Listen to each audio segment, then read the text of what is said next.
All I remember was waking up at 11:45 with this guy smashing his gun against my face. He dragged me to every room saying, if there's a safe in here and you don't tell me, you're gonna die. We were kind of execution style in our closet, and he says, if you count to 300, if you move, we will come back and shoot you both. You don't know what you're gonna do when you're put in a position that you have to defend yourself, but we have to protect the Second Amendment to protect our rights. Victim advocate and Second Amendment activist Toni Moceri has always relied on her inherent self-determination and drive. As a young single mother, she worked tirelessly to build a career while caring for her son David, who suffered from a childhood medical condition.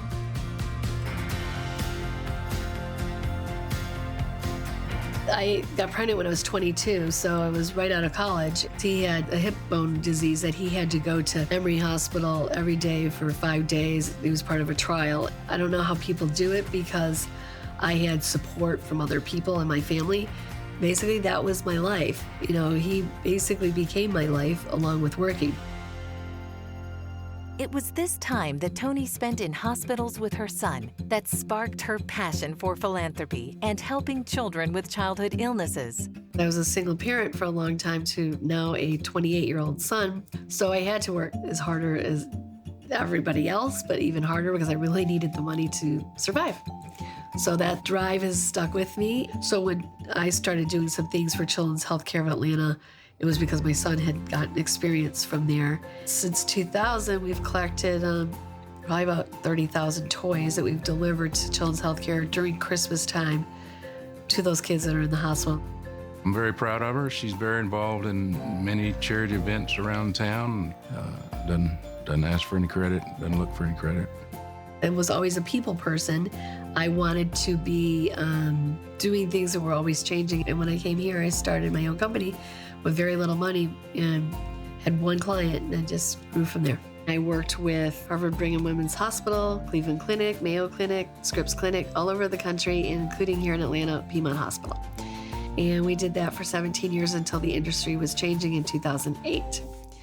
And when that happened, I went into consulting. I have a small boutique marketing company called Toni Moceri and Company. It's me and 2 other people.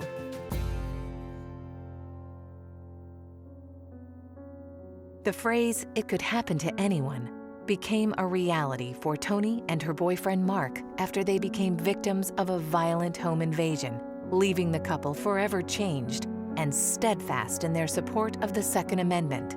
The Saturday before Father's Day in 2015, all I remember was waking up at 11:45 with this guy smashing his gun against my face.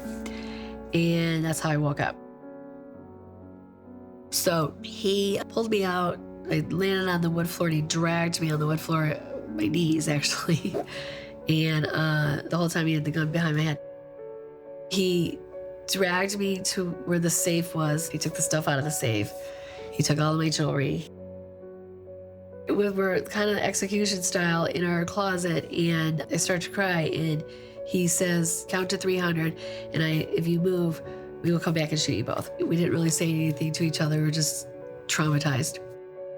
I mean, you're in your own house. You don't expect to be robbed in your house or where you think you're supposed to be protected. And I would have these conversations that brought the debate closer. I'm like, well, I believe in the Second Amendment rights. I didn't want to be a victim, and I became this advocate in Atlanta. And so through the last year and a half, that's what I've done.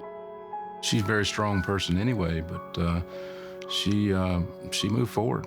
It will always bother both of us in some way, but you will never see that from her. All you can do is, hold your head up and move forward, and she's done that in a remarkable way.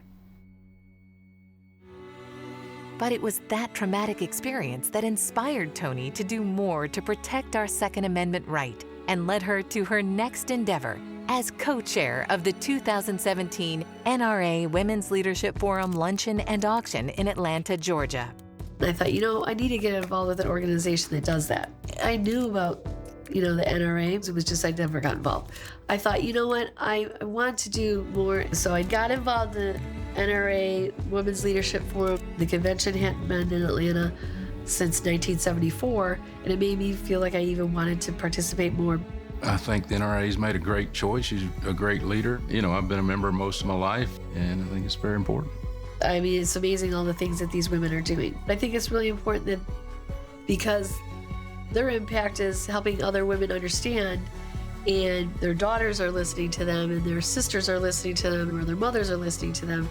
I think my legacy will be that I was always giving back and helping other people. I empowered other women to keep trying to be better, and I think that's what I believe.